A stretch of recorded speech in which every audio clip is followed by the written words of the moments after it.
नमस्कार, देवभूमि के दंगल में आपका स्वागत है। मैं हूं आपके साथ शैलेंद्र चौहान और आज देवभूमि के दंगल में बात करेंगे जुबानी जंग लाएगी रंग।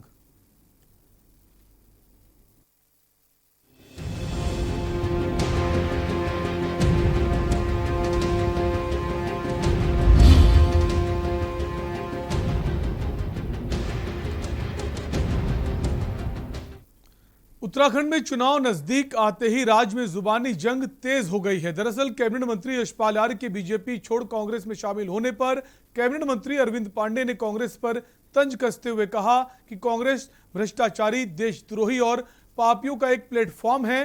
पांडे के इस बयान पर कांग्रेस ने आपत्ति दर्ज करते हुए उन पर राजनीति का स्तर गिराने का आरोप लगाया है। इन सबके बीच हरीश रावत और हरक सिंह रावत के बीच भी जुबानी जंग जारी है। आज इसी पर चर्चा करेंगे, उससे पहले ये रिपोर्ट देखिए।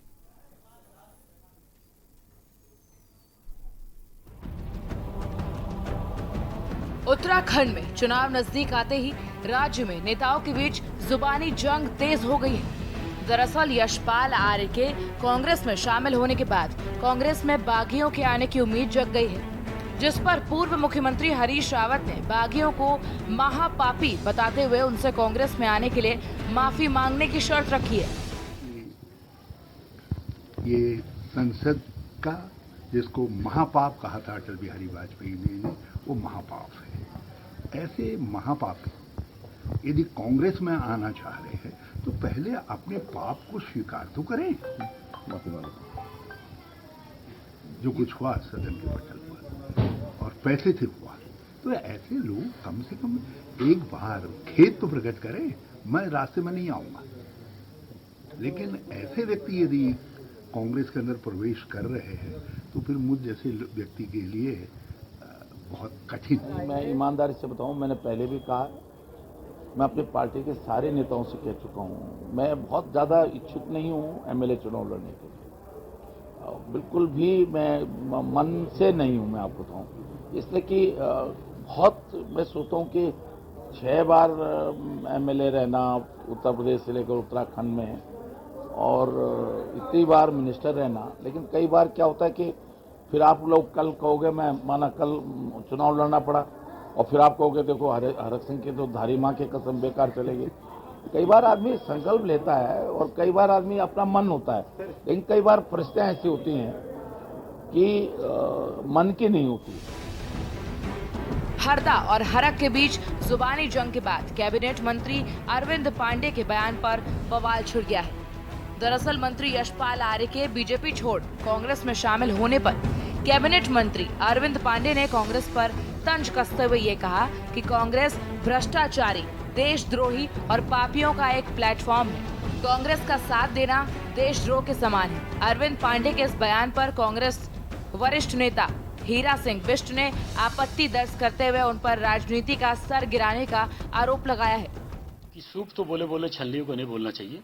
जो लोग इस प्रदेश की बहुत बड़ी व्यवस्था में बैठ के बोलते थे कि मैं अपनी आंखें मूंद लूंगा, मैं अपनी आंखों को बंद कर लूंगा, जिसको जो लूटना लूट ले, ऐसा आदमी क्या किसी को पुण्य और क्या किसी को पाप बोलेगा।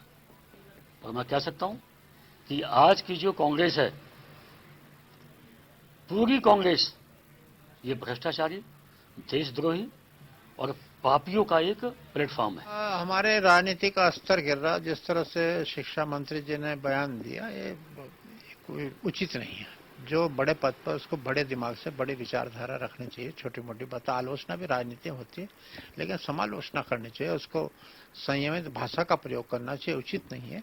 रावत जी ने बुरा कुछ नहीं कहा कि वो सरकार गिराने की कोशिश जिन्होंने की, ठीक ठाक सरकार चल रही हो और किसी लालच में भाग गए हों, फिर आने की बात कर रहे हो, तो कहीं ना कहीं राजनीतिक अस्थिरता पैदा ना, इसलिए सबके लाभदायक है। किसी एक पार्टी के लिए नहीं, सब पार्टियों के लिए, जिससे उस 5 साल काम करने वाला कोई नहीं कर पाएगा उत्तराखंड में।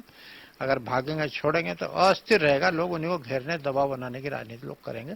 ये उचित नहीं है और इसकी यहाँ की सांस्कृतिक परंपरा, हमारे सौहार्द की भी खराब ना हो, इस तरह से होना है। समालोचना होनी चाहिए, इस तरह के शब्दों का प्रयोग किसी के लिए। कुल मिलाकर चुनाव से पहले नेताओं के बीच जुबानी जंग नई बात नहीं है, लेकिन भाषा की मर्यादा को भी बनाना जरूरी है। बागियों की घर वापसी के लिए माफी वाली शर्त क्या रंग लाती है और राज्य में नेताओं की जुबानी जंग कब तक थमेगी, ये भी देखना दिलचस्प होगा। के न्यूज के लिए अंकित काला की रिपोर्ट। तो जैसे जैसे चुनाव नजदीक आता जा रहा है, जुबानी जंग भी तेज हो गई है, दल बदलने का सिलसिला भी शुरू हो गया है। इसी पर हम चर्चा करेंगे। हमारे साथ कुछ खास मेहमानों का पैनल है। सबसे पहले आपको उनसे परिचय करा देते हैं। हमारे साथ राजेश कुमार है, प्रवक्ता है बीजेपी के। सर, स्वागत है आपका। प्रीत ग्रोवर है, प्रवक्ता है कांग्रेस के। सर, आपका भी स्वागत है। संजय भट्ट, आम आदमी पार्टी के प्रवक्ता है। सर, आपका भी स्वागत है। और शांति प्रसाद भट्ट, नेता यूकेडी के हैं। आपका भी स्वागत है। और अमित यादव, प्रवक्ता हैं समाजवादी पार्टी के। सर, आपका भी स्वागत है। सबसे पहले राजेश कुमार जी, आपके पास ही आऊंगा। सवाल यह है कि जिस तरह से कैबिनेट मंत्री का दर्जा प्राप्त है अरविंद पांडे को, उनकी तरफ से मुख्य विपक्षी पार्टी के खिलाफ ऐसा बयान देना कि जो कांग्रेस पार्टी है वो देशद्रोही है, भ्रष्टाचारी है, पापियों का प्लेटफॉर्म है, कितना सहमत है आप और कितना सहमत है इस बयान से आपकी पार्टी? देश को कांग्रेस ने क्या क्या दिया है ये संपूर्ण भारतवर्ष जानता है। देश के अंदर जो कांग्रेस का शीर्ष नेतृत्व है उसने आतंकवाद को लेकर किस पॉलिसी पे काम किया, सीमाओं को किस तरीके से सुरक्षित रखा, जो जघन्य आतंकवादी थे उनको किस तरीके से ट्रीटमेंट दिया गया देश के अंदर। तो इसमें गलत क्या है? सही कहा उन्होंने, ये गलत नहीं है। लेकिन 2016 में जब हरीश रावत की सरकार गिरती है, उस सरकार से बहुत सारे नेता आपकी पार्टी में शामिल होते हैं, तो वो भ्रष्टाचारी और वो देशद्रोही, वो पापी नहीं होते हैं, सारे पाप धुल जाते हैं, ये कहना है आपको? 2016 में जब ये सब लोग आए थे उसके बाद फिर चुनाव हुआ था। जनता ने उस चुनाव में लेकिन उन्होंने पर्टिकुलर एक पार्टी के लिए ऐसा कहा है ना, कांग्रेस पार्टी भ्रष्टाचारी है, पापी है, देशद्रोही है।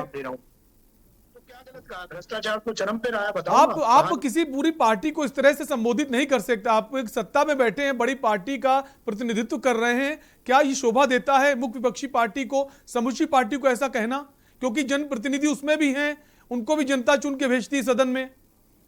देखिए, मैं आपसे कहना चाहता हूँ कि घोटालों का तो लंबा इतिहास रहा है। जैसे घोटाला और कांग्रेस एक दूसरे के पूरक है, बहुत लंबा इतिहास रहा है। कितने घोटाले हुए, क्या क्या हुआ, ये सब तो पूरी देश की जनता ने देखा है। तभी 2014 के बाद से जो है पूरे देश के अंदर भारतीय जनता पार्टी का परिवार दिन प्रतिदिन बढ़ा है। आज कहीं ना कहीं पूरे देश के अंदर भारतीय जनता पार्टी की विचारधारा को अपनाया गया है। और मैं कहना चाहता हूं आपसे कि भ्रष्टाचार, आपने देखा नहीं उत्तराखंड में क्या हुआ था? हरीश रावत जी का जब एक टीवी के ऊपर वो आया था, स्कैम आया था, देखा था आपने? कैसे कह रहे थे उत्तराखंड की जनता या देवभूमि में कैसे खूब खटोट मचाई जाए। और निश्चित ही उसके बाद जब हम चुनाव में गए, पूरी देवभूमि की जनता ने सब कुछ देख रखा था। देवभूमि, ठीक है, इस सवाल का जवाब हम प्रीत ग्रोवर साहब भी हमारे साथ मौजूद हैं, कांग्रेस पार्टी के प्रवक्ता हैं। प्रीत ग्रोवर साहब, इनको कोई अफसोस नहीं है जो बयान आया अरविंद पांडे का, क्या कहना चाहेंगे आप?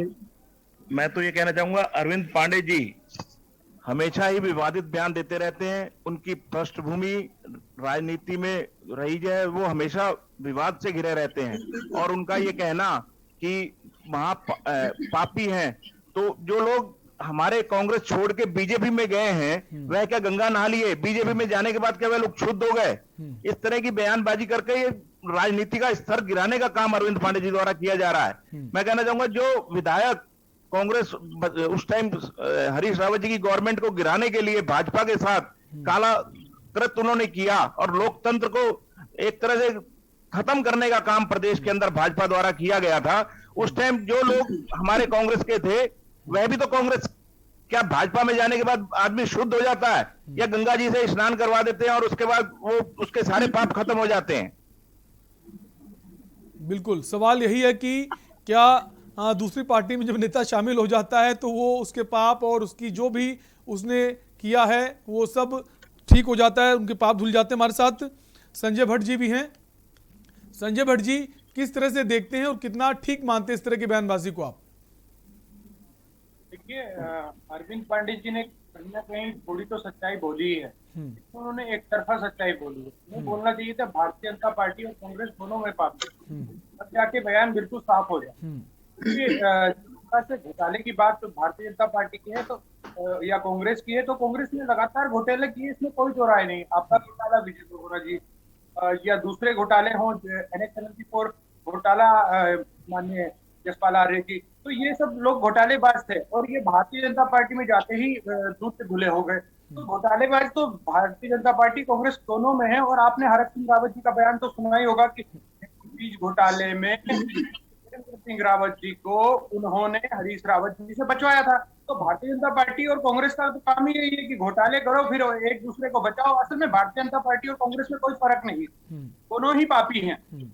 इन पापियों ने उत्तराखंड को सबसे लास्ट में कर दिया है। यहाँ सिर्फ और सिर्फ 106 व्यक्ति फर्स्ट, पार्टी सेकंड और उत्तराखंड लास्ट। इसी पर भारतीय जनता पार्टी और कांग्रेस के नेता चल रहे हैं लगातार और इसी काम को कर रहे हैं। और मैं अरविंद पांडे जी से पूछना चाहता हूं कि आप शिक्षा मंत्री हैं उत्तराखंड के, आपसे एक पत्रकार ने तेहरा का पहाड़ा पूछा था, आपको वो तेहरा का पहाड़ा नहीं आता था। आप शिक्षा मंत्री के लायक भी नहीं है और बयानबाजी तो बयान है ही आप। जवाब ठीक है। शांति प्रसाद जी हमारे साथ हैं, यूकेडी से हैं। शांति प्रसाद जी, आपकी पार्टी ने दोनों ही सरकारें अब तक उत्तराखंड में देखी हैं, भाजपा को भी देखा है, कांग्रेस को भी देखा है। बीजेपी कहती कांग्रेस देशद्रोही है, भ्रष्टाचारी है, पापियों की पार्टी है और खुद को बहुत पाक साफ बता रही है। आपका क्या नजरिया इन दोनों पार्टियों को लेकर?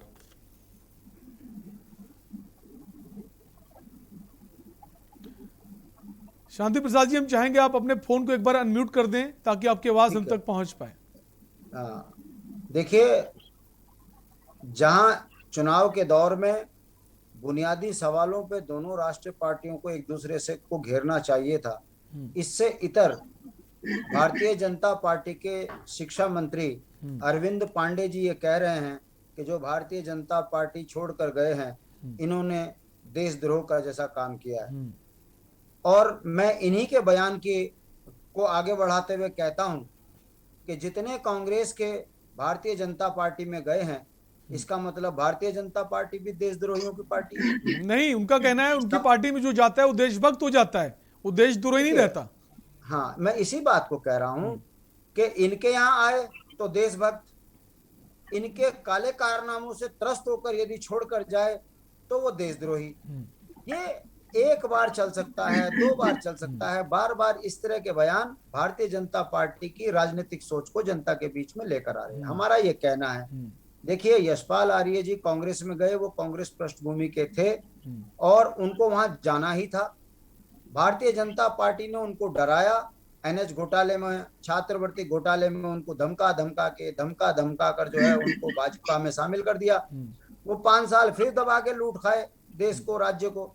उसके बाद अब क्योंकि अब लगभग सरकार किसी कार्य को करने की स्थिति में अब नहीं है, ऐसी स्थिति में उन्होंने छोड़ कांग्रेस में भाजपा को और कांग्रेस में आ गए।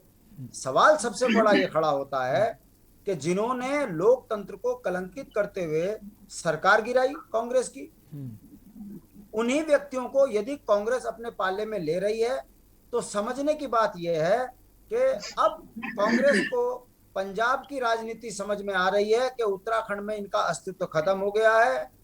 मायावती की वोट पर डाका पड़ जाए, दलित मुख्यमंत्री का लालच इनको देकर कांग्रेस में शामिल कर लो, दलितों की वोट इनके पास आ जाएगी। बुनियादी सवालों पर इनका कहीं कोई ध्यान नहीं है, मगर चुनाव जीतने के लिए अब ये दलित कार्ड खेलने चाह रहे हैं, जैसे इन्होंने पंजाब में खेला। हमारा ये कहना है, हरीश रावत जी जिस तरीके से अन्यों को गरिया रहे हैं, मैं पूछना चाहता हूं, आप एक समुदाय विशेष के बड़े नेता हैं और जब आपके पीछे आगे कभी आप टोपी पहनकर कहते हो कि इस देश के सबसे रक्षक जो हैं हमारा एक समुदाय है, मैं तो इनका पूत हूं, और जब आ जाते हैं चुनाव के टाइम पे तब ये कहते हैं कि मैं तो दलित प्रेमी हूं। हमारा ये सवाल है कि कांग्रेस उत्तराखंड प्रेमी कब होगी, देश प्रेमी कब होगी?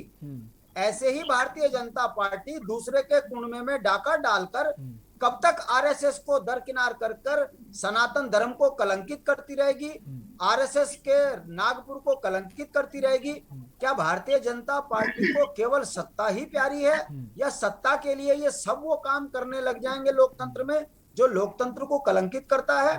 ये सवाल आम जनता के बिल्कुल, बीच लेकिन में चुनाव के पहले सत्ता ही सर्वोपरि होती है। उस सत्ता को पाने के लिए सारी पार्टियां ललायित रहती हैं और उस दौरान कुछ भी करना पड़े उससे वो पीछे नहीं हटते। हमारे साथ अमित यादव हैं, समाजवादी पार्टी के प्रवक्ता हैं। अमित जी, आपकी पार्टी की क्या भूमिका है इस वक्त उत्तराखंड में? चूंकि अभी तक जो राज किया है भाजपा ने किया, कांग्रेस ने किया है, आपकी एंट्री हुई है, इस वक्त आप अपनी पार्टी को किस तरह से देखते हैं? देखिए, हमारी पार्टी समाजवादी पार्टी आने वाले चुनाव में बहुत अच्छा प्रदर्शन करने वाली है, क्योंकि उत्तराखंड की जनता को बीजेपी और कांग्रेस ने दोनों ने ही इतना त्रस्त किया है, इतना लूटा है, इससे उत्तराखंड की सारी जनता त्रस्त है। चाहे कांग्रेस के ले लीजिए आप या बीजेपी को ले लीजिए, इन दोनों पार्टियों ने घोटाले पे घोटाले घोटाले पे घोटाले करके इस प्रदेश को गड्ढे में पहुंचाने का काम किया है। बीजेपी के प्रवक्ता यहाँ बैठे हैं, इनके शिक्षा मंत्री का जो बयान आया है, मैं इनके शिक्षा मंत्री के 5 काम जानना चाहता हूँ। उनके कार्यकाल में कितने स्कूल बंद हुए, क्या आपको पता है? चेहरे का पहाड़ा उन पे नहीं आता पढ़ना। किस तरह से शिक्षा मंत्री बन गए वो? यशपाल आर्या इनकी पार्टी में गए हैं, एनएच घोटाले से बचने के लिए बीजेपी में आए, अब कोई और घोटाला किया होगा, अब फिर कांग्रेस में चले गए। हरक सिंह रावत, उनके 20 घोटाला। त्रिवेंद्र रावत ने खुद बोला है कि हरक सिंह रावत को तो मैंने बचाया, ये हरीश रावत जी उन्हें जेल भेजना चाहते हैं। तो इस तरह की पार्टी जो वीर सावरकर को अपना जो है राष्ट्रपिता मानती है, इन लोगों से आप उम्मीद भी क्या करोगे? मुझे बताएं, ये लोग दोनों लोग बीजेपी कांग्रेस पार्टी बताए कितने लोगों को रोजगार दिया, कितनी यहाँ इंडस्ट्री लगाई, कितने अस्पताल खोले, कितनी यूनिवर्सिटियां खोली, पहाड़ का पलायन क्यों नहीं रुका? ये लोग बताए नहीं, ये लोग बताए इस चीज को। ये इन चीजों पे काम तो तब करते जब इन्हें घोटाले से फुर्सत मिलती। ऐसा कौन सा नेता है उन घोटाले के बारे में किसको नहीं पता? आपदा में अवसर ढूंढने वाले लोग के हाथ में जब सत्ता जाएगी तो इस उत्तराखंड प्रदेश का यही हश्र होगा। आपदा में केदारनाथ में आपदा आई थी, किसे नहीं पता कितना बड़ा घोटाला किया, किसने किया, उस पर जांच क्यों नहीं हुई? एसआईटी क्यों गठित नहीं हुई? आज तक किसी भी जांच की आज तक सुनवाई क्यों नहीं हुई? घोटाला हुआ, उसमें कितना बड़ा स्कैम हुआ, मुख्यमंत्री कौन थे, उसकी जवाबदेही कौन तय करेगा? तो यहाँ पे उत्तराखंड में समाजवादी पार्टी अगर सत्ता में आती है, लेकिन अमित जी सवाल ये उठता है, समाजवादी पार्टी सत्ता में आएगी तो कैसे आएगी? क्योंकि बड़े बड़े जो नेता हैं एक दूसरी पार्टी के माफ कीजिए, बीजेपी के बड़े बड़े जो मंत्री पद हैं, मंत्री में रहते हुए दूसरी पार्टी का दामन थाम रहे हैं, और अब तक जो समीकरण रहा है और जो सत्ता परिवर्तन भी रहा है, कभी बीजेपी ने राज किया, कभी कांग्रेस ने, तो समाजवादी पार्टी कैसे सत्ता के शीर्ष तक पहुंच सकती है? क्या ऐसा कुछ फार्मूला है आपके पास? मैं आपको विश्वास दिलाना चाहता हूं कि आने वाले समय में जो विधानसभा चुनाव होंगे, समाजवादी पार्टी के बिना कोई सरकार यहाँ पे नहीं बनेगी, क्योंकि समाजवादी पार्टी उत्तराखंड में बहुत अच्छा प्रदर्शन करने जा रही है। समाजवादी पार्टी उत्तराखंड में वोट मांगने जाएगी, विकास के नाम पे वोट मांगने जाएगी। जो हमने यूपी को मॉडल बनाया है उस पे वोट मांगने जाएगी, जो हमने एम्बुलेंस दी थी यूपी में उस पे वोट मांगने जाएगी, समाजवादी पेंशन योजना दी थी उस पे वोट मांगने जाएगी। यहाँ के लोगों को हक दिलाने के काम हम करेंगे, तब हमें यहाँ के लोग मानेंगे। नहीं तो अमित जी, आप कह रहे हैं समाजवादी पार्टी के बिना किसी सरकार नहीं बनेगी, इसका मतलब समाजवादी पार्टी किसी के साथ मिलकर सरकार बनाएगी?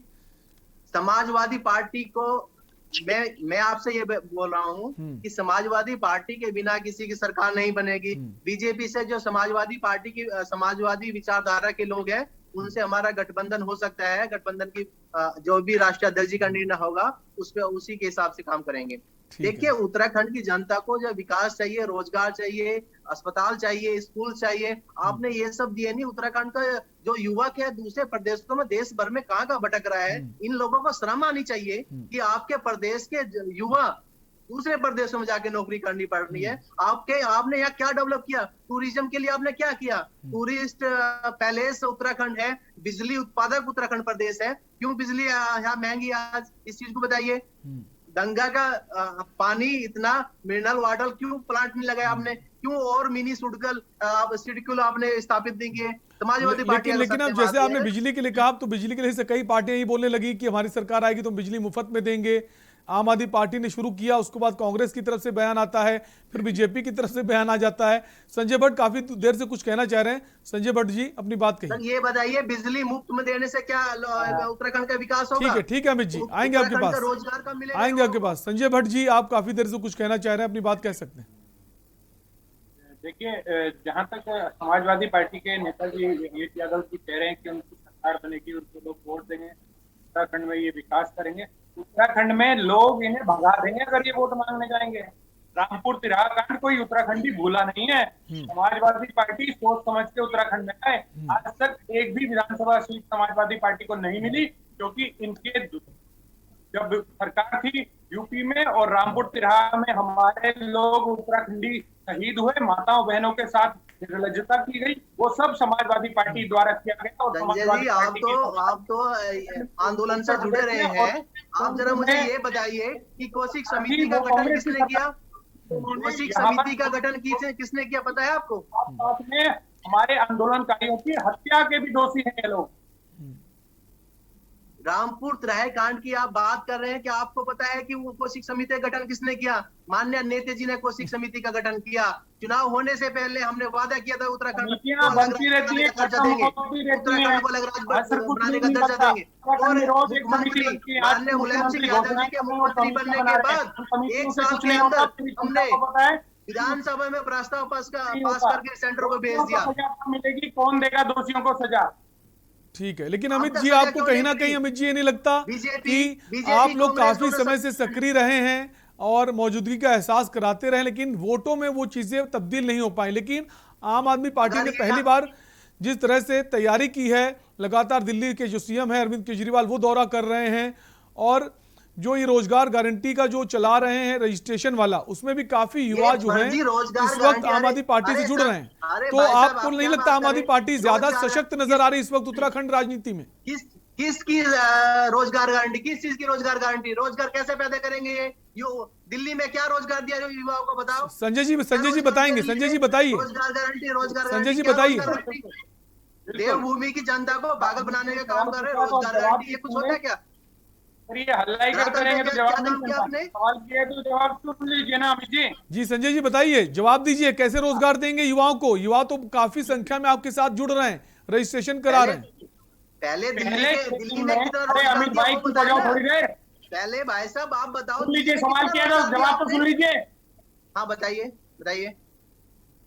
पहली बात तो यह है कि हमारा रोजगार गारंटी, केजरीवाल रोजगार गारंटी योजना जो चल रही है, उस अभियान में 7,000 कार्यकर्ता घर घर जा रहे हैं, गांव-गांव, गली-गली। इसमें पहले 6 दिन में ही 1,60,000 युवाओं ने रजिस्ट्रेशन अपना करवा लिया है। पहली बात, यानी युवा को रोजगार चाहिए और उत्तराखंड में रोजगार की कमी है। दूसरी बात कि उत्तराखंड से 30 से 40 लाख लोग पलायन करके दिल्ली में रहते हैं और उन सबको दिल्ली में रोजगार मिला है। उत्तराखंड में भी रोजगार मिलेगा। उत्तराखंड में भी मोहल्ला क्लिनिक की तरह जो मोहल्ला क्लिनिक खोले, या हमारे जो दिल्ली में हमने जो बसों में मार्शल रखे 18,000, या दूसरे जो काम किए उनसे रोजगार दिए गए। उत्तराखंड में भी क्योंकि हम हिंदुओं की आध्यात्मिक राजधानी बनाएंगे और यहाँ पर्यटन बढ़ेगा, जो हमारे यात्री आएंगे उसमें भी हमारा रोजगार बढ़ेगा और युवाओं को रोजगार देने का आम आदमी पार्टी 100% काम करेगी। जो केजरीवाल जी कहते हैं वो केजरीवाल जी करते हैं। केजरीवाल जी ने जो कहा दिल्ली में बिजली फ्री दूंगा, उन्होंने दी। महिलाओं के लिए बस फ्री करूंगा, उन्होंने की। जो केजरीवाल जी ने कहा वो केजरीवाल जी ने किया। केजरीवाल जो कहते हैं वो करते हैं। कोई जुमलेबाजी या वादे नहीं होते, गारंटी होती है केजरीवाल। बिल्कुल, कहीं ना कहीं इसका असर भी देखा जा सकता है, जिस तरह से काफी तेजी से काफी संख्या में युवा जो हैं इस वक्त आम आदमी पार्टी से जुड़ रहे हैं। देखना होगा क्या ये जो युवा हैं ये वोट पे तब्दील हो पाएंगे। एक ब्रेक के लिए रुकेंगे, फौरन लौटेंगे।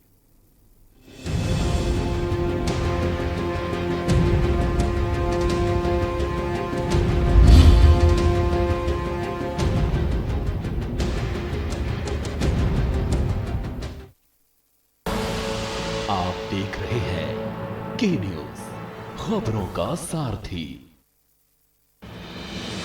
राज्य में खेल प्रतिभाओं की खोज एवं खिलाड़ियों को प्रोत्साहित करने, उन्हें अंतर्राष्ट्रीय स्तर की सुविधाएं व प्रशिक्षण दिलाए जाने के उद्देश्य से उत्तराखंड सरकार द्वारा रायपुर स्पोर्ट्स कॉलेज को अंतर्राष्ट्रीय खेल विश्वविद्यालय के रूप में विकसित किए जाने का निर्णय लिया गया है। इस विश्वविद्यालय को अंतर्राष्ट्रीय स्तर की आधुनिक सुविधाएं व इंफ्रास्ट्रक्चर उपलब्ध कराया जाएगा, ताकि सुविधाओं के अभाव में कोई खेल प्रतिभा दबी न रह जाए। इसके साथ ही खिलाड़ियों को अंतर्राष्ट्रीय स्तर का प्रशिक्षण दिलाए जाने के लिए कुशल व अनुभवी प्रशिक्षक नियुक्त किए जाएंगे। उत्तराखंड सरकार खेल व खिलाड़ियों को लेकर बहुत सजग है, बहुत सराहनीय कार्य कर रही है।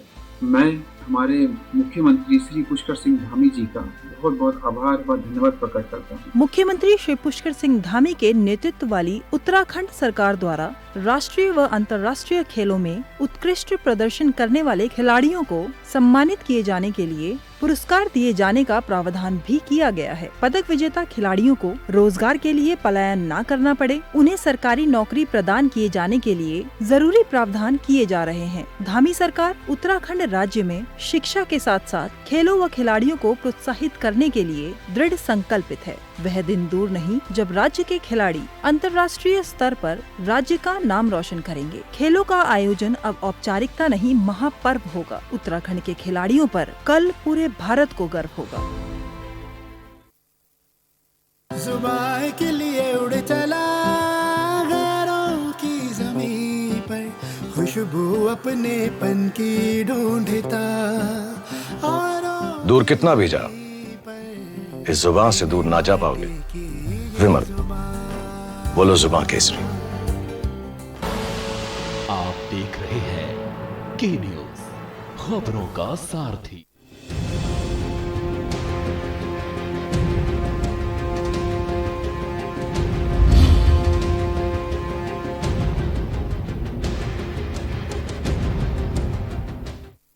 ब्रेक के बाद एक बार फिर आपका स्वागत है। आप देख रहे हैं देवभूमि का दंगल और हम बात कर रहे हैं जैसे जैसे चुनाव उत्तराखंड में नजदीक आते जा रहे हैं, जुबानी जंग जो है वो तेज हो गई है। तमाम राजनीतिक पार्टियों के बड़े बड़े नेता बयानबाजी कर रहे हैं और अपनी पार्टी को बेहतर बताने की कोशिश है। इसी पर हम चर्चा करें। हमारे साथ तमाम सारे मेहमान मौजूद हैं। हम राजेश कुमार जी के पास आएंगे, बीजेपी प्रवक्ता हैं। राजेश कुमार जी, कहीं ना कहीं आप लोगों को ये नहीं लगता जैसे यशपाल आर्य अपने बेटे संजीव आर्य के साथ कांग्रेस पार्टी में शामिल हो गए हैं तो बीजेपी डैमेज कंट्रोल में जुट गई है? उसको लगता है किसी तरह इस तरह की बयानबाजी से डैमेज कंट्रोल हो सकता है ताकि बाकी जो लोग हैं वो अब कांग्रेस में ना जाएं? शैलेंद्र, पहले तो जो बहुत सारे सवाल उठे उनके जवाब दे दूं। शिक्षा मंत्री जी को लेकर के कोई करप्शन का कोई चार्ज लगा है तो बताइए, पूर्व के शिक्षा मंत्रियों की स्थिति बताइए। जब कुछ करेंगे तभी। सूतना कपास जुलाहों में लट्ठम लट्ठा। हाँ, मैं कहना चाहता हूँ समाजवादी पार्टी कितना ज्ञान बांट रही है टीवी पे, कितनी गुंडागर्दी रही है उत्तर प्रदेश में, क्या आलम रहा है। हाँ, दिख रहा है, देखा है वो, दिख रहा है लखीमपुरी की। बीच में मत बोलो, ठीक है? लखीमपुर खीरी में क्या हो रहा है वो दिख रहा है, वो सारा देश देख रहा है। लखीमपुर की जब कोई बोलता तो बीच में नहीं बोलते हैं। लखीमपुर खीरी में अमित जी आपके पास आएंगे तो अब आप इस सवाल का जवाब दीजिएगा। राजेश जी को अपनी बात पूरी कर लेने दीजिए। हाँ, और फिर केजरीवाल का जो मॉडल है, कितना रोजगार दिया है, कितना काम किया है, पूरा महागठबंधन बना था बहुत बड़ा 2019 के चुनाव में। शैलेंद्र, याद है आपको? जी, लेकिन राजेश जी वो 2019 तो याद है मुझे, लेकिन जो दूसरी विधानसभा दोबारा जो दिल्ली में चुनाव जीत कर आए अरविंद केजरीवाल, वो भी याद है। तो दिल्ली की जनता ने दोबारा विश्वास जताया ना, उन्होंने काम किया इसलिए विश्वास जताया। उत्तराखंड में दिल्ली वाला मॉडल नहीं चलेगा शैलेंद्र जी, ठीक है? तो राजेश जी कारण क्या है कि जो आम आदमी पार्टी से युवा इतनी ज्यादा तादाद में जुड़ता जा रहा है, युवा इतनी ज्यादा तादाद में जो जुड़ रहा है, इसका कारण क्या है आपसे जानना चाहेंगे? फ्री की राजनीति, फ्री वाला उपहार नहीं चलेगा। सुनो, भारतीय जनता पार्टी की सरकार जब से बनी है विवेक, आपने देखा होगा कि यहाँ पर कोई बयानबाजी नहीं की गई है, कोई बड़ी बड़ी घोषणाएं नहीं की गई हैं, वही बातें की गई हैं, वही कमिटमेंट किए गए हैं जो हमने करके दिखाया है। शिक्षा मंत्री ने एनसीईआरटी लागू करी, खेल मंत्री हैं, इस युवा प्रदेश को आज तक बीसीसीआई की मान्यता नहीं मिल पाई थी, ध्यान है आपको? ये उपलब्धि है। अटल उत्कृष्ट विद्यालयों का निर्माण तेजी से चल रहा है, समायोजन हो रहा है। अब इसके बाद राष्ट्र प्रथम पार्टी द्वितीय और व्यक्ति तृतीय की पार्टी है। तो राजेश जी, जैसे आप बड़े बड़े विकास कार्य बता रहे हैं, हालांकि कई सारे विकास कार्य बीजेपी ने किए हैं, मौजूदा सरकार ने किए हैं, लेकिन अगर सब कुछ ठीक है उत्तराखंड में तो पलायन जो चलता चला आ रहा है, पलायन क्यों नहीं रुक रहा है? पलायन पे विराम क्यों नहीं लग रहा है? रोजगार क्यों नहीं पैदा कर रहे हैं? अगर रोजगार है तो इतने ज्यादा युवा रजिस्ट्रेशन क्यों करा रहे हैं आम आदमी पार्टी में रोजगार के लिए? बेरोजगारी में नंबर 1 उत्तराखंड प्रदेश। बड़ा जो यहाँ बैठा हुआ है, ये जो भी बहुत बड़ी उपलब्धि है गठबंधन बना था, इसने समाज के अंदर कोविड-19 के समय में सिर्फ और सिर्फ भ्रमजाल फैलाने का काम किया, देश को विचलित करने का काम किया। कोविड में कोई नहीं दिखा। और सुनिए, आज वैक्सीनेशन हो रहा है। लेकिन राजेश जी, आपकी पार्टी के जनप्रतिनिधि जो थे ना, वो भी कोविड के दौरान सड़कों में जनता के बीच नहीं दिखे हैं।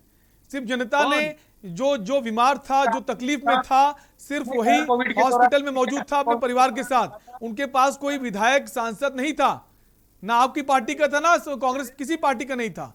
अगर आप ये कहें कि आपकी पार्टी के जनप्रतिनिधि लोगों के बीच खड़े थे सेवा के लिए, वो भी गलत है।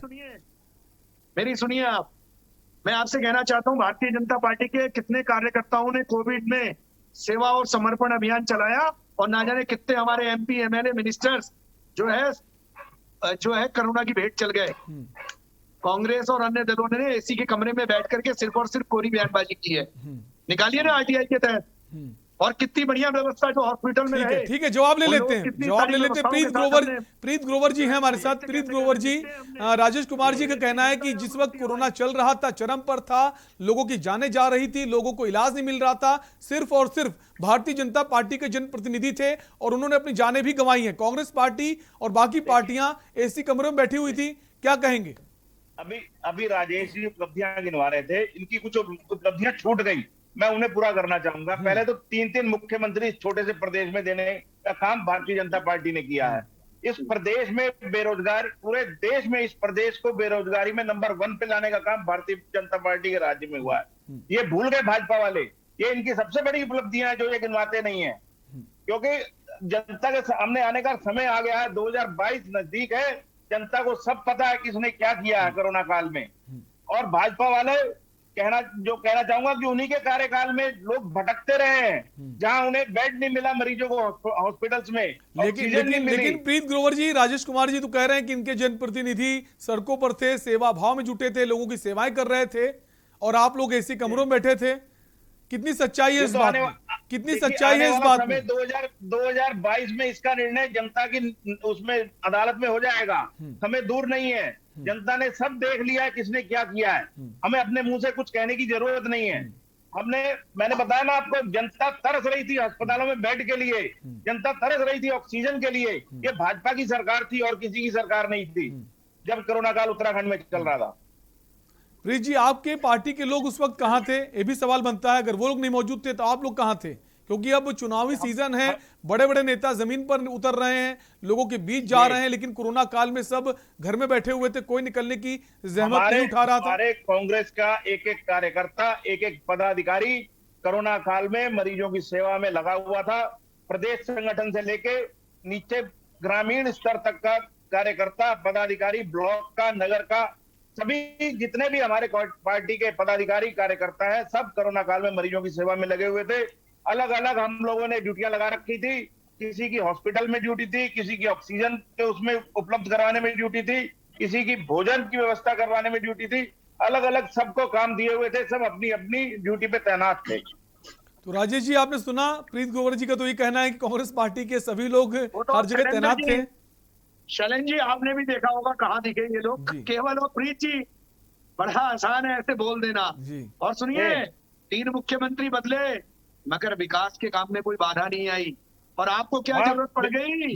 बेरोजगारी में तो प्रीत जी, 4 कार्यकारी अध्यक्ष, इतना डर युवा मुख्यमंत्री पुष्कर सिंह धामी से, बड़ा डर है आप लोगों को। तो 4 कार्यकारी अध्यक्ष, नेतृत्व, अरे देश के अंदर नेतृत्व भी है, कार्यकारी अध्यक्ष, राष्ट्रीय अध्यक्ष। कांग्रेस की कभी राष्ट्रीय की मुख्यमंत्री आप लोग। कांग्रेस की कलह का केंद्र हरीश रावत जी है, जहाँ जाते हैं वहां पे कांग्रेस को निपटाते हैं। ध्यान है, देखिए हरीश रावत जी कांग्रेस के वरिष्ठ नेता हैं, पंजाब के प्रभारी थे, कांग्रेस के वरिष्ठ नेता हैं। अब सुनिए, अटल आयुष्मान पंजाब में ऐसा कुछ नहीं है। अटल आयुष्मान उत्तराखंड 5 लाख रुपए प्रत्येक परिवार को सुरक्षा मुख्यमंत्री ने सिर्फ घोषणा की, पहले मुख्यमंत्री आए 7 लाख रोजगार की घोषणा की, आज तक पता नहीं आरटीआई में निकाल दिया, कहाँ दिए। दूसरे आए, उन्होंने 2 लाख रोजगार की घोषणा की, और हर कोई पता नहीं। तीसरे आए 1 लाख रोजगार की घोषणा पर्यटकों के जिनका आज तक कुछ पता 200 नहीं। करोड़ रुपए का अरे भाई पैकेज, किसी बताइए किसको 205 रोजगार मिला करोड़ रुपए उत्तराखंड में का आपकी कोरोना सरकार में? वायरस को पैकेज 3 मुख्यमंत्री आपको जाने का नहीं काम दिखेगा। किया, इसके अलावा कोई काम भाजपा वास्तव में द्वारा नहीं योजना किया आपको गया। नहीं दिखेगी। और हमारे पूर्व मुख्यमंत्री तीरथ सिंह रावत कोविड पॉजिटिव होने के बाद से आपका कौन कार्यकर्ता दिखा? कैसी बात कर रहे हैं? कुछ योजना के तहत आपने बांटा, बताइए। कौन सा मोदी कार्यकर्ता किचन नहीं चले, दिखा? मोदी किचन आपको नहीं दिखेगा हाँ। क्योंकि आपने चश्मा लगा रखा है विरोध का। बिल्कुल बिल्कुल। हैं? आप आपके बताइए जनपद का है वो तीरथ ललित सिंह, मिश्र। आज आप तीरथ सिंह रावत जी की बात कर रहे हैं। तीरथ आपके सिंह रावत जनपद जी का है आज ललित बात कर मिश्र, रहे हैं, त्रिवेंद्र सिंह रावत जी की आज बात कर रहे हैं, तो उन्हें हटाने की क्या जरूरत थी? 350 जब अच्छा काम कर रहे थे तो उन्हें हटाने की क्या जरूरत थी? कौन सी ऐसी आपदा आ गई थी जो उन्हें लोग हटाना जिनकी पड़ा? बॉडियां रह गई उनका संस्कार करा भाजपा के कार्यकर्ता ने। आपको नहीं पता है ना, आपको नहीं दिखेगा। आप बताइए ना, जब तीरथ सिंह रावत जी अच्छा काम कर रहे थे, त्रिवेंद्र सिंह रावत जी अच्छा काम कर रहे थे, मॉनिटरिंग तो उन्हें हुई। हटाने की क्या अरे जरूरत हम पड़ कह रहे गई? हैं ना, एकदम युवा भारतीय चेहरा जनता आपको पार्टी क्यों में याद आया? तीरथ जी तो आज से संवैधानिक पहले संकट क्यों की नहीं याद वजह से आया? जब 2017 में गवर्नमेंट बनी थी भाजपा त्रिवेंद्र की, जी को बोला तो गया युवा कि चेहरा किसी क्यों नहीं याद आया संभाल आपको? लेंगे। आपके यहाँ क्या आज दिक्कत आपको थी? युवा छूट चेहरा करार याद आ मुझे रहा। चल गए कांग्रेस भवन में, वो खेल सबने देखा। लाठी डंडे पीएसी लगानी पड़ी कांग्रेस भवन में। देवता नाचे थे रामनगर में, वहां पे हरीश रावत जी ने कुछ नहीं खाया, अमरूद लगा के खाए, ध्यान है कि नहीं? अरे कैसी बात कर रहे हो प्रीत आप भाई? बताइए ना, आपको युवा चेहरे की क्या जरूरत पड़ गई? 2017 में क्यों नहीं याद आई आपको? सुनो, आपने त्रिवेंद्र सिंह रावत, अरे तीरथ रावत प्रीत भाई, कर रहे थे, क्यों हटाया नजरें गया? भी बदल जाएंगी। सुनो, नजरें भी बदल जाएंगी, नजारे भी बदल जाएंगे, और 2022 में पुष्कर सिंह धामी जी फिर आएंगे। बढ़िया, चलिए देखते हैं। युवा सरकार 60 पार। आप देखिए, ये तो जनता तय करेगी। हाँ, जनता किसने क्या तय करेगी, किया? आज तक करती बस। आई है जनता। आपके जनाने पहले वाली है। मुख्यमंत्री आए, उन्होंने 7 हाँ। लाख जनता रोजगार की पार्टी बात के करी। जनता तय कहाँ है रोजगार? दूसरे आए, उन्होंने 2 लाख की बात करी। ठीक है, ठीक है। उनका पता हमारे साथ नहीं। बाकी लोग भी हैं। संजय भट्ट जी हैं। संजय भट्ट जी, बड़े बड़े नेता कांग्रेस पार्टी में शामिल हो रहे हैं, बीजेपी के केंद्रीय मंत्री कद के नेता, और कई सारे लोग कांग्रेस पार्टी की बीजेपी में शामिल हो रहे हैं। क्या आम आदमी पार्टी में भी कई बड़े नेताओं की एंट्री होगी, जिनके बड़े नाम हैं, जिनका एक बड़ा राजनीतिक कद है? देखिए शैलेंद्र जी, पहले मैं भारतीय जनता पार्टी के प्रवक्ता साहब के जवाब दे दूं, क्योंकि उन्होंने कहा कि कोरोना काल में सिर्फ वही काम कर रहे थे, भारतीय जनता पार्टी वाले काम कर रहे थे, बाकी कोई नहीं काम कर रहा। ठीक है, यहाँ पर इंसानियत सबसे बड़ी बात, और इंसानियत को ऊपर रखना चाहिए। भी पार्टी का अच्छा व्यक्ति था, वो कोरोना काल में घर से निकलकर काम कर रहा था, चाहे वो किसी भी पार्टी का हो। इसमें कोई दो राय नहीं है। गलत बात नहीं बोलनी चाहिए कि हम ही कर रहे थे, ये गलत है। मैं स्वयं कंटेनमेंट जोन में जाकर मैं स्वयं राशन और अनाज लोगों को देके आ रहा था, और हमारी पार्टी ने तो पूरा कार्यक्रम चलाया, चाहे वो ऑक्सीमीटर अभियान हो या फिर जो बुखार चेक करने का अभियान हो, वो सारे कार्यक्रम हम लोगों ने घर घर, हमारे कार्यकर्ता गांव गांव गली गली घर घर गए। तो ये कहना कि सिर्फ वही काम करे। हाँ, मैं कुछ बयान याद दिलवाना चाहूंगा भारतीय जनता पार्टी को कि गणेश जोशी जी मंत्री हैं जो, उन्होंने बयान दिया कि पूर्व मुख्यमंत्री त्रिवेंद्र सिंह रावत जी ने सही काम किया होता तो सेकंड लहर में इतनी ज्यादा मृत्यु नहीं होती। ये बयान भारतीय जनता पार्टी के मंत्री का है। दूसरा एक और बयान मैं याद दिलाना चाहूंगा बंशीधर भगत जी का। बंशीधर भगत जी ने कहा कि कोरोना काल में शमशान घाट में लकड़ियों की कमी नहीं होने दी जाएगी। ये कोरोना काल में मृत्यु दर जो दूसरे नंबर पे उत्तराखंड में है, ये बयान इनके हैं। तो ये सोचिए, एक बयान इनके विधायक में ध्यान दिलाना चाहूंगा भाई, बात पूरी कर लूं। तीसरी बात में ध्यान दिलाना चाहूंगा कि त्रिवेंद्र रावत जी ने जब कोरोना फर्स्ट आया तो उन्होंने कहा कोई भी समाज सेवी अपना राशन नहीं बांटेगा, आपको पुलिस चौकी में जमा करना होगा, क्योंकि पुलिस चौकी में जमा कर दो, पुलिस जाके बस्तियों में बांटेगी तो बस्ती का आम आदमी क्या सोचेगा, सरकार ने भेजा है। तो ये इन्होंने चालाकपंती की और दिमाग, मतलब सेवा करने में नहीं, चालाकी में दिमाग लगाया, और उसी के कारण आज उत्तराखंड का जो मृत्यु दर है कोरोना काल का, वो पूरे राष्ट्र में दूसरे नंबर पर है पंजाब के बाद। तो ये सब किया किसने? भारतीय जनता पार्टी की सरकारों ने और इनके मंत्रियों के बयान को मैंने कुछ नहीं बोला है।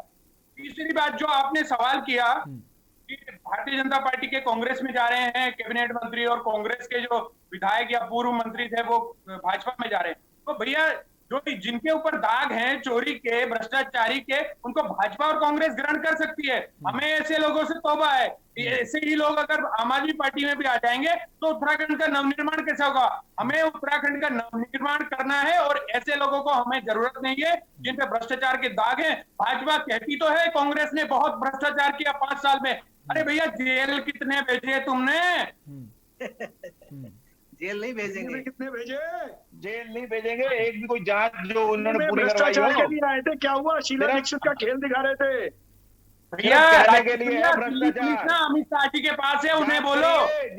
पुलिस अमित शाह जी के पास है, केंद्रीय गृह मंत्री के पास। और जो एसीबी थी ना, वो भी केंद्र सरकार ने ले ली, दिल्ली की जांच भी नहीं कर सकती सरकार। ये सब कांग्रेस को बचाने के लिए केंद्र की आपकी सरकार ने किया है। नहीं तो शीला दीक्षित जी तो चली गई, लेकिन जो बाकी भ्रष्टाचारी है वो जरूर जेल जाते। बिल्कुल। हमारे साथ यूकेडी से शांति प्रसाद भट्ट जी भी हैं। शांति प्रसाद जी, हाँ, शांति प्रसाद जी से वापस हम जुड़ेंगे।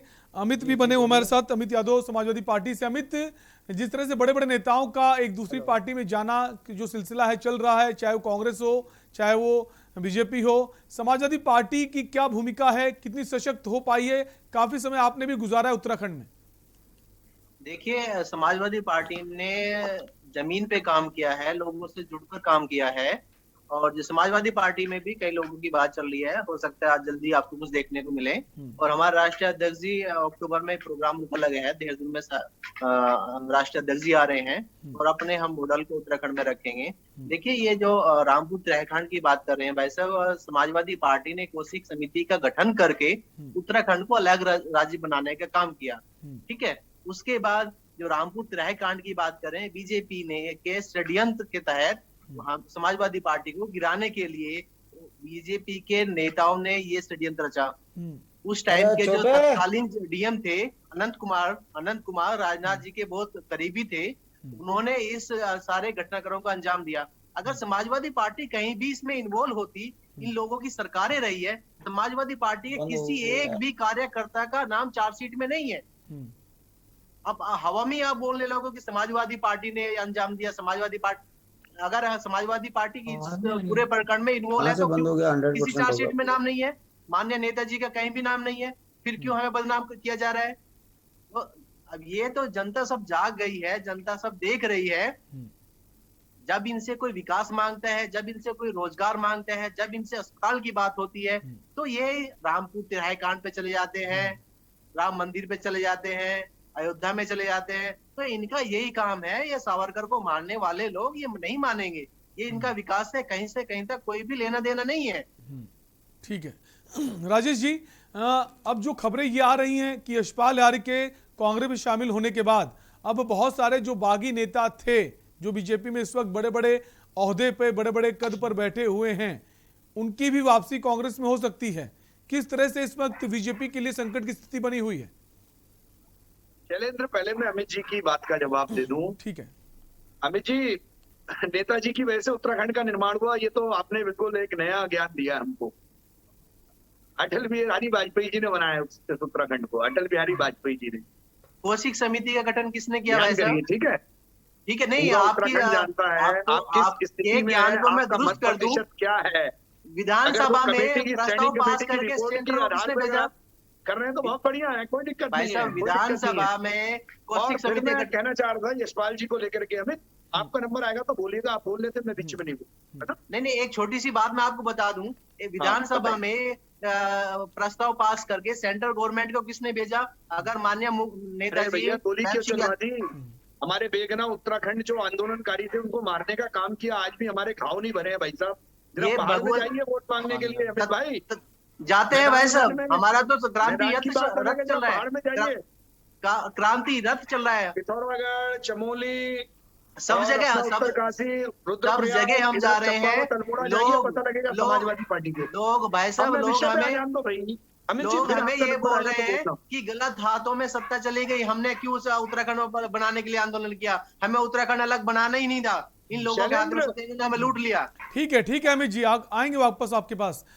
सवाल राजेश जी वही है कि जो खबरें आ रही हैं अब उसको कैसे, कितना सही माना जाए कि कहा जा रहा है बड़े बड़े नेता कांग्रेस वापसी कर सकते हैं। अगर ऐसा हुआ तो कितनी संकट की स्थिति होगी भाजपा के लिए, क्योंकि चुनाव नजदीक है, डैमेज कंट्रोल करना भी बहुत मुश्किल है। शैलेंद्र सुनिए, यशपाल जी को मैं बहुत नजदीक से जानता हूँ जी। भाजपुर में 2012 में मैं ही चुनाव लड़ा था उनके अगेंस्ट जी। 17 में वो आ गए, 17 में वो दर्द भी मैंने सुना उनका पहला बयान कि मेरा जो है कांग्रेस में दम घुट रहा था, भारतीय जनता पार्टी जो है दलित विरोधी है, और कांग्रेस ने क्या दिया मुझे, मेरी 40 साल की मेहनत का क्या फल दिया? टिकट नहीं मिल रहा था बेटे के लिए, चलिए भारतीय जनता पार्टी में आ गए, भारतीय जनता पार्टी ने टिकट दिया बेटे को, बेटे भी एमएलए बने, वो भी एमएलए बने, बड़े नेता हैं, मगर 5 वर्ष में उनका दम नहीं घुटा। अब चुनाव आ गया तो दम घुटने लगा, और फिर जो है हमारी जो है पार्टी भारतीय जनता पार्टी वो दलित विरोधी भी हो गई। आज भारतवर्ष में संपूर्ण राष्ट्र में जितने जनप्रतिनिधि भारतीय जनता पार्टी के चुन के आए हैं, लेकिन राजेश जी सवाल ये है कि अगर किसी को इतने बड़े पद, इतना बड़ा ओहदा पार्टी ने दिया हुआ है, केंद्रीय मंत्री है, तो कौन सी आवश्यकता ऐसी आ गई कि वापस से कांग्रेस पार्टी में शामिल हो रहे हैं, या फिर उनको ये लगता है कि अब जो समीकरण बन रहे हैं, जो दिख रहा है कि कांग्रेस वापसी कर सकती है, फिर से सत्ता में आ सकती है? व्यक्ति हित आ जाते हैं, सुनिए, जब व्यक्तिगत हित आ जाते हैं, जब व्यक्ति अपनी लालसाएं बढ़ा देता है, जब व्यक्ति अपनी लालसाएं बढ़ा देता है, व्यक्तिगत हित और लेकिन राजेश जी व्यक्तिगत हित तो राष्ट्रवादी विचारधारा की पार्टी है। मैं आपको बता रहा हूँ, इसके लिए उदाहरण धारा 370 है। अच्छा शैलेंद्र, धारा 370 को देखिए आप, ये कोई वोटों की राजनीति का मामला नहीं था, जो जम्मू कश्मीर का मामला है। मैं आपको कह रहा हूँ ना, मैं आपके सारे विषय बता रहा हूँ। ठीक है, नागरिकता संशोधन अधिनियम बिल है, उसे लाने से कोई बिल हमारा वोट नहीं बढ़ रहा, मगर जो हमारा कमिटमेंट है, देश की सुरक्षा प्रथम है। शैलेंद्र, जो लोग बॉर्डर, जो खुले बॉर्डर थे, जो लोग आ गए थे, आज उनको चिन्हित करना बहुत जरूरी था। 5 करोड़ रोहिंग्या मुस्लिम इस देश के अंदर आ चुका है, इसलिए जरूरी है सीएए, इसलिए हम लेके आए।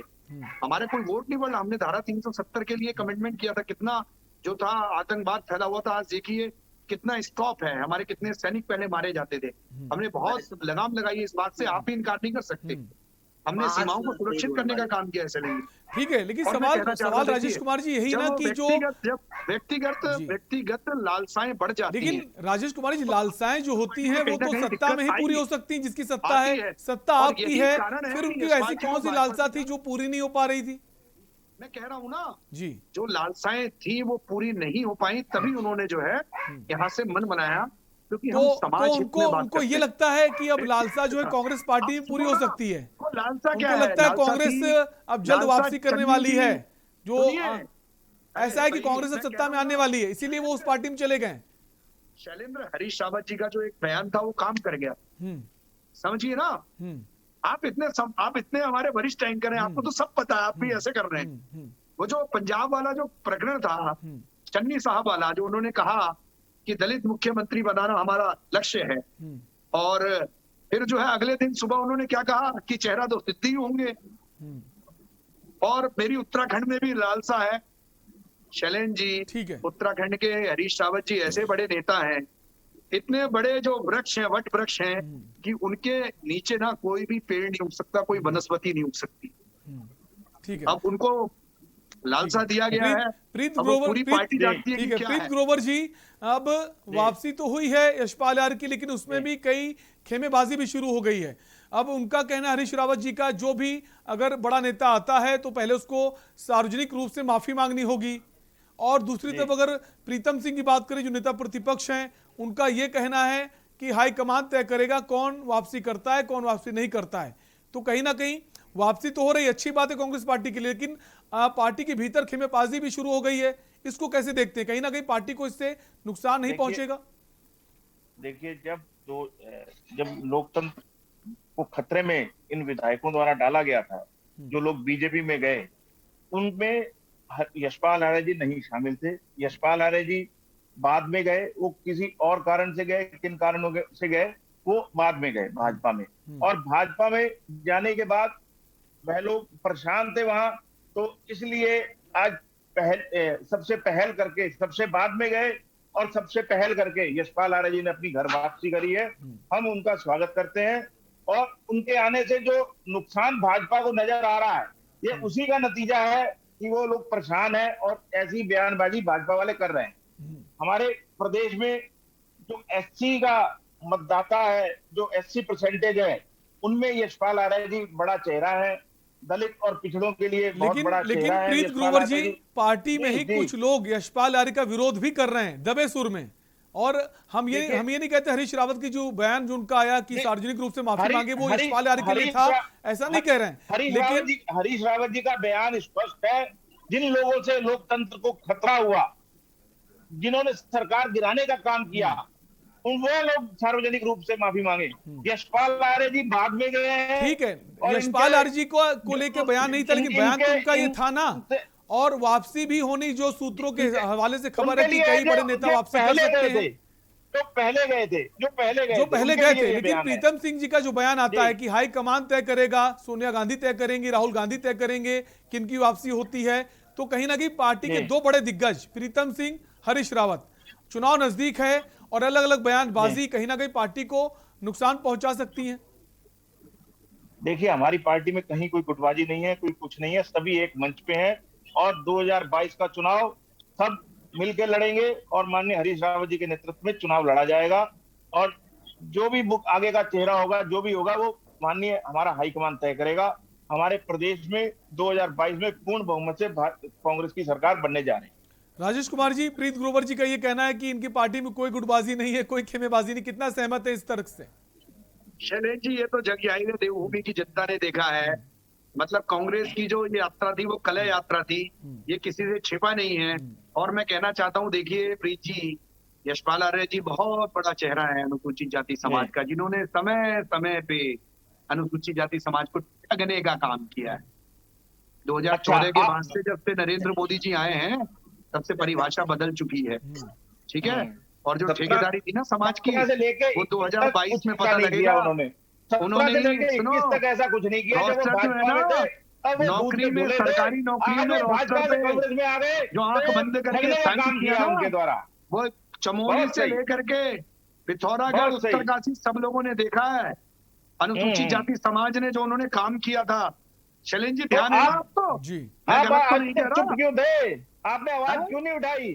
हटा दिया था, स्टैंडिंग कमेटी से हटाया था तुरंत। आपने आवाज क्यों नहीं उठाई यशपाल आर्य जी के खिलाफ? बहुत सम्मान दिया भाई, बहुत सम्मान दिया। और क्या लोगे, क्या लोगे? क्यों इतना बड़ा मंत्री बनाया, बेटे को विधायक बनाया, आपको क्या चाहिए? और पूरे संगठन में उनका, वो जो लोग वापसी कर रहे हैं ना, वो संगठन में उन्हीं के थे। संगठन में इतना सम्मान दिया, भारतीय जनता पार्टी के कार्यकर्ताओं को पीछे रखा, उनको आगे रखा। प्रीत जी, आप तो बहुत अच्छी तरीके से जानते हो भाई। देखिए, ये सब देखा है मैंने। ये भाजपा ने किया ना, भाजपा ने किया, भारतीय जनता पार्टी के कार्यकर्ताओं का समर्पण था, समर्पण, उनकी मेहनत थी, जो 2017 में जीत के आए। ये आज तक कभी मैंने कहा नहीं। अब विपक्ष में चले गए, सब जनता के बीच में पता लगेगा। बिल्कुल, ठीक है। आपको भी पता है प्रीत जी, बाजपुर तो आप भी घूमते थे, आए थे आप, 2012 में भी जीते थे यशपाल जी, बाजपुर से। सीएम का चेहरा बन के जीते थे प्रीत जी, कांग्रेस से बहुत बड़ा चेहरा। जब मैं चुनाव लड़ा कहते थे घूम घूम के कि बहुत बड़ा चेहरा, मुख्यमंत्री बनेंगे, बन गए। आज तो हम तो आज भी कह रहे हैं बहुत बड़ा चेहरा है, बहुत बड़ा चेहरा है, बहुत बड़े नेता है। तो सीएम कैंडिडेट बनाया था बाजपुर में 12 में, सीएम कैंडिडेट। भाई, हम कब उस बात से मना कर रहे हैं? हम तो आज भी कह रहे हैं, ये माननीय यशपाल अच्छी बात है, मगर आप अगर दलितों के नाम की ठेकेदारी करेंगे तो वो नहीं चलने वाली है। दलित इस चीज से उब चुका है, उनको ठगने का काम किया है। 2022 में आईना दिखेगा, ये मेरी बात नोट कर लीजिए। 2022 में आईना दिखेगा। वही यशपाल आर्य थे, 2017 में भी वही यशपाल आर्य थे, भाजपा से बाजपुर सीट से चुनाव लड़े थे, 22 में भी वही है। ठीक है, अब ये देखने वाली बात होगी कांग्रेस पार्टी में गुटबाजी है, खेमेबाजी है या नहीं है, या फिर कांग्रेस पार्टी को लग रहा है कि अब जीत बहुत ज्यादा दूर नहीं है। आप सभी मेहमानों का बहुत बहुत शुक्रिया इस चर्चा में शामिल होने के लिए। तो आज हम देवभूमि की दंगल में बात कर रहे थे, जो बयानबाजी इस वक्त उत्तराखंड में चल रही, बड़े बड़े नेताओं की तरफ से जुबानी तीर चल रहे हैं। वो कह रहा हम बेहतर हैं, वो कह रहा हम बेहतर है। कौन बेहतर है, इसका फैसला आने वाले चुनाव में हो ही जाएगा। फिलहाल देवभूमि की दंगल में आपसे लेंगे इजाजत। बाकी खबरों के लिए बने रहिए के न्यूज़ इंडिया के साथ। नमस्कार।